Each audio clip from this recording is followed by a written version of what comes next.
Friends, ఈరోజు మనం ఇడ్లీ పిండితో క్రిస్పీ పునుగులు వేసుకుందామని 2 కప్స్ ఇడ్లీ పిండిలో హాఫ్ కప్ రైస్ ఫ్లవర్ వేసుకోవాలి. సన్నగా కట్ చేసుకున్న కరివేపాకు వేసుకోవాలి. అలాగే సన్నగా కట్ చేసుకున్న గ్రీన్ చిల్లీ, ఆనియన్స్ వేసుకోవాలి. జీరా వేసుకోవాలి. టేస్ట్కి తగినంత సాల్ట్ వేసుకుని కలుపుకుందాం. మొత్తం బాగా మిక్స్ అయ్యేలా కలుపుకోవాలి. ఈ విధంగా కలుపుకున్న తర్వాత ఇప్పుడు ఒక 10 మినిట్స్ పక్కన పెట్టుకోవాలి. ఇప్పుడు డీప్ ఫ్రైకి ఆయిల్ పెట్టుకుందాం. స్టవ్ మీద కడాయి పెట్టుకుని డీప్ ఫ్రైకి ఆయిల్ వేసుకోవాలి. 10 మినిట్స్ తర్వాత ఒకసారి బాగా మిక్స్ చేసుకోవాలి.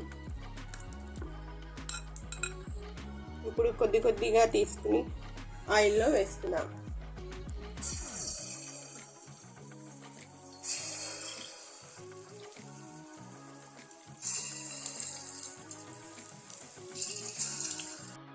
బ్రౌన్ కలర్లోకి వచ్చేంత వరకు ఫ్రై చేసుకుందాం.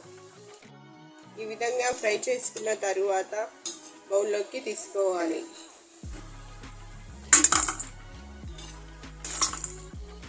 మిగిలిన బ్యాటర్ని కూడా ఇదే విధంగా వేసుకుందాం.